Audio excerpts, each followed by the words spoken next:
Hullbreaker Surge has been meta shifting for top lane, so a nerf is lined up for 12.5. Ahri will also be targeted as she's been a ridiculously strong mid ever since the recent buffs. This and so much more as we break everything down and give you an update on how the meta will be shaping out thanks to the help of our challenger players and utilizing the most recent data. But before we get into it, be sure to check out SkillCapped if you want to truly get better at League of Legends. We're the only service that offers a money-back guarantee if you don't climb at least 5 divisions while actively using our service. We do this because our service really does work, and if it doesn't work for you, you shouldn't pay. Learn more at the end of this video or click the link in the description below. Jumping right into the Hullbreaker nerfs, it's really not as bad as we expected. Melee champions will be completely unaffected as the changes target ranged champions only. Self-resist for ranged is going from 20 scaling to 60 down to 10 scaling to 30. Minion resists drop from 60 scaling to 180 down to 30 scaling to 90. Graves specifically will be hit hard from this nerf, and Urgot will likely opt for an alternative build path now. Melee fighters, on the other hand, will continue abusing the item. There are so many champs who can thrive with Hullbreaker, including Tryndamere, Aatrox, Set, Trundle, and so on. It's just way too cost effective, and the fact Riot didn't nerf it at all for melee characters is a bit of an oversight. I don't think I've seen a single Kennen in one of my ranked games throughout Season 12, so it's not a surprise that a buff is lined up. W 4th attack base damage is being increased from 20 scaling to 60 to 35 scaling to 75. Bonus AD ratio is going from 100 to 120%, while the AP ratio rises from 25 to 35%. Kennen may be worthwhile as a situational counter now, but we can't see him as anything more than that. With Aurelia and Fiora in meta, it's so difficult to consistently succeed on Kennen. It will actually be interesting to see if AD build variations make a comeback, so we'll keep you updated if anything transpires on that front. B tier is where you'll find Kennen for 12.5.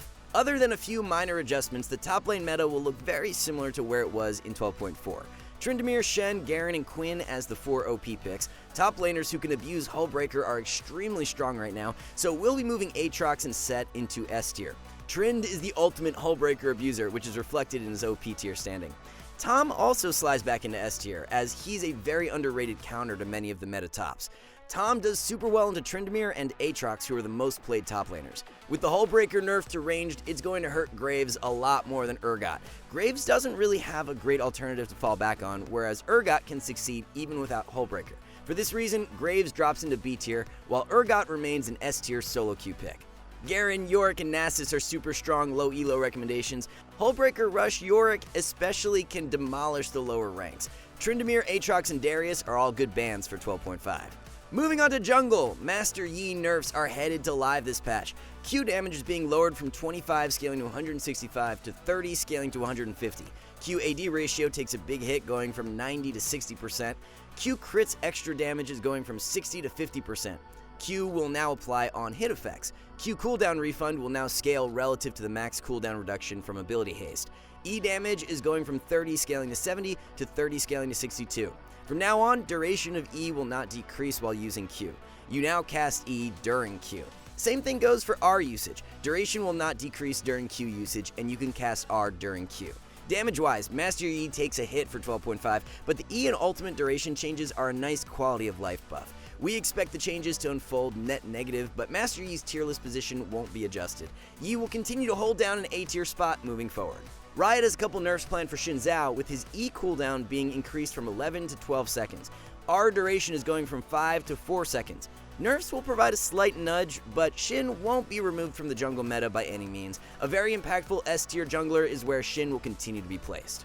Although Gwen jungle isn't very popular throughout the majority of ranks, her priority in the higher elos is forcing Riot to nerf her. Passive monster max damage AP ratio is going from 0.25 to 0.15. E bonus attack range drops from 100 to 50. Passive change is pretty insignificant, whereas the E range nerf will definitely be felt.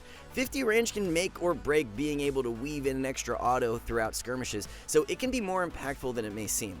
As a result of these changes, we'll be moving Gwen from A into B tier for 12.5. For the complete jungle tier list, we have Hecarim, Diana, and Kha'Zix as the 3 OP picks. With Nunu nerfed last patch, he's still a really strong jungler, but we feel Hecarim is now more deserving of the OP tier slot. With how busted Death's Dance is after its recent alterations, Hecarim has been dominating the jungle meta. Shyvana actually has some life for the first time in Season 12, with a brand new build surfacing. Forget full AP with Nashor's Tooth, as you're going to opt for hybrid with a Frostfire Rush into Demonic Embrace 2nd and Warmog's 3rd. Instead of sitting back and relying heavily on E damage, this AP Bruiser setup lets you play more aggressive, deal more consistent damage, and provide a nice front line for your team. We'll be bumping Shiv from B into A tier for 12.5.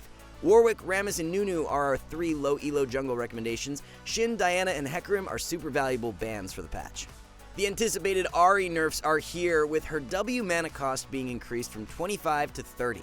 W damage is going from 60 scaling to 160 to 50 scaling to 150. E mana cost is increased from 50 to 60. With how far ahead Ahri has been compared to other mid laners, these nerfs won't lead to a significant drop in strength. Ahri won't fall any further than S tier due to the changes, and our analysts still see her as an OP pick moving forward. Not a whole lot new to report for mid lane in 12.5. As we just mentioned, Ahri will lock down the OP tier slot for another patch despite the nerfs. If you're looking for a good answer to Ahri, any champion with point-and-click burst is great. Annie is one of the best, while Veigar and Fizz can work too. As a result of the Nico buffs from 12.4, she's a really undervalued pickup into melee mids like Yone, Yasuo, and Akali. W cooldown buff allows for more aggression in lane, whereas her anti-dive with ultimate and Zanya's shut down melee mids really well. Veigar, Malz, and Annie are the best low elo mid lane picks. Victor, Cassin, and Ahri are a few good bans to consider. The lone ADC change of the patch goes the way of Samira. Health per level is increased from 88 to 94, while armor per level goes from 3 to 3.5. Ultimate cooldown drops from 8 to 5 seconds. Some nice buffs to amplify Samira's consistent skirmish power, but they won't be enough to alter her tier list placement. Samira is sitting at the bottom of the barrel right now, and even with a decent buff like this, we don't see it going very far. An average B tier pickup is where Samira will be placed for 12.5. It's been the Jhin and Jinx show for many months now as they hold down OP tier spots along with Vayne and Veigar. You could definitely argue a spot for Zeri in the OP tier, as recent nerfs have barely affected her. If you enjoy the off-meta bot lane picks, Seraphine is one to watch for 12.5. We will cover her buffs when going over support, but they'll also positively affect bot lane carry Seraphine as well. The best low elo bot lane picks are Veigar, Misfortune, and Ziggs. The best bans for the patch include Vayne, Zeri, and Jinx. Seraphine has been one of the weaker enchanters throughout Season 12, so Riot will be buffing her W and E for 12.5. W mana cost is lowered from 50 scaling to 130 down to 50 scaling to 90. 40 mana off at max rank will give you a greater incentive to skill W second instead of E. W cooldown is going from 26 scaling to 22 to 28 scaling to 20 seconds. W base shield drops from 75 scaling to 225 to 60 scaling to 140. But there's a caveat. Allies will now be granted the same shield value rather than 2/3 of Seraphine's value. For the few solo lane Seraphine players out there, this one will definitely hurt. W heal is going from 5% at all ranks to 5 scaling to 7% missing health. AP ratio, however, is lowered from 1.125% per 100 AP to 0.75% per 100 AP. Lastly, E cooldown is going from 13 scaling to 9 seconds to 11 scaling to 9 seconds. We do expect a W max second to now take precedent over E moving forward. Mid-game teamfight power will be much stronger now with those W adjustments. Will Seraphine rival the top enchanters like Janna and Soraka? We can't see it just yet, but a shift from B into A tier is what we have planned. So it's safe to say Renata has turned out a little busted after release, to the point where Riot has already had to issue some hotfix nerfs. Even after the nerfs, Renata will continue to thrive as one of the best solo Q support pickups. The playmaking potential combined with the ability for her to buff up and save allies gives her so much versatility. Senna, Janna, Blitz, and Soraka are all amazing OP tier pickups for 12.5, and like most other roles, very few direct changes this patch means you can expect a very similar meta to what we had in 12.4. Most broken low elo supports are Soraka, Blitzcrank, and Zyra. Renata, Glask, Blitz, and Lulu are all great bans for the state of the meta. Alright guys, before we wrap this up, let's tell you a little more about SkillCapped. So, we offer a 5-division rank up guarantee, and think that's a pretty crazy thing to offer. It's like a gym membership guaranteeing you'll get ripped. Your local gym would go bust if they offered that, right? Not us. We've offered this for years because our service really does work. It works so well, in fact, that we're able to produce by far the largest catalog of premium league guides on the internet. We add over 20 videos a week, with over 1,600 guides curated into over 100 courses no one can compare. We've also sent Challenger players into ELO Hell 714 times and counting, where they commentate how to carry live. They also respond to all questions asked. Sign up today for as little as $6.99 a month if you are serious about improving. So that's going to wrap it all up for our 12.5 tier list update. A rather small patch compared to normal, but nevertheless, good luck in solo queue, and we'll catch you in the next one.